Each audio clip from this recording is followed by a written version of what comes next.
ในต้นเดือนมีนา2026กรมใหญ่ตำรวจได้รับแจ้งจากพลเมืองดีว่า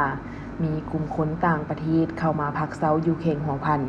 ซึ่งกลุ่มคนดังกล่าวได้เคลื่อนไหวหลักเปิดบริการและลินการพนันที่บ่ถูกต้องตามกฎหมายอยู่ขอบเขตเมืองเวียงไส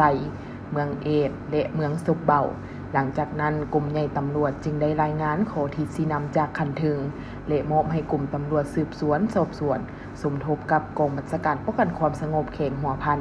แต่งตั้งเจ้าหน้าที่วิศวเฉพาะลงติดตามกวดกาและพิสูจน์เก็บกำข้อมูลอยู่พื้นที่ตัวจริงร่วมกันจึงฮู้ได้ว่าอยู่พื้นที่ดังกล่าวได้มีการเคลื่อนไหวหลักเปิดบริการและดินการพนันต้องห้ามเทด้วยรูปการโฆษณาส่งหาลูกค้า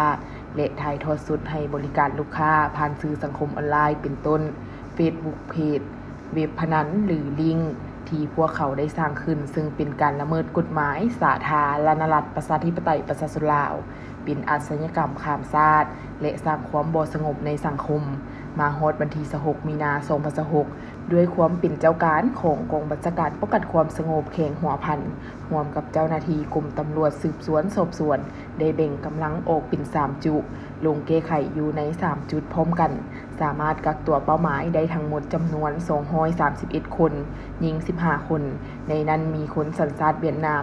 223คนหญิง10คนและคนสัญชาติลาว8คนหญิง7คนพร้อมทั้งยึดเครื่องของกลางสินเงินสดกล้องวิดีโอถ่ายทอดสดแท็บเล็ตคอมพิวเตอร์โน้ตบุ๊กและอุปกรณ์ลินการพนันที่ต้องห้ามจำนวนหลายรายการสำหรับเป้าหมายที่เป็นคนสัญชาติเวียดนามผ่านการสืบสวนสอบสวนเห็นว่าผู้ถูกเสียหายล้วนแต่เป็นพลเมืองเวียดนามฉะนั้นจึงได้ประสานส่งตัวพวกเกี่ยวให้เจ้าหน้าที่ตำรวจเวียดนามไปดำเนินคดีกฎหมายอยู่สาธารณรัฐสังคมนิยมเวียดนามในวันที่17มีนาคม2026ผ่านด่านสากลน้ำซุยนาเมวเมืองเวียงไสเขงหัวพันสำหรับเป้าหมายคนสัญชาติลาวเมนมอมให้เจ้าหน้าที่ป้องกันความสงบเขงหัวพันดำเนินคดีตามขั้นตอนของกฎหมายการลงแก้ไขกลุ่มแก๊งลักให้บริการลินการพนันที่ต้องห้ามครั้งนี้เป็นหนึ่งในมาตรการสำคัญในการปราบปรามปัญหาอาชญากรรมข้ามชาติที่คนต่างประเทศลักลอบเข้ามาอาศัยและนำใช้พื้นที่สาธารณรัฐประชาธิปไตยประชาชนลาวเป็นสถานที่ให้บริการ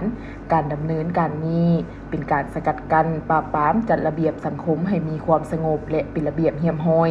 เรียกร้องมายังประชาชนบรรดาเผ่าถูกตันค้นในสังคมจงมีสติบ่ลินการพนันต้องห้ามทุกประเภทบ่อำนวยความสะดวกและบ่อนุญาตนำใช้พื้นที่ของตนเคลื่อนไหวเปิดบริการลินการพนันที่ต้องห้ามหรือดำเนินกิจการใดๆที่ผิดต่อกฎหมายของสาธารณรัฐประชาธิปไตยประชาชนลาว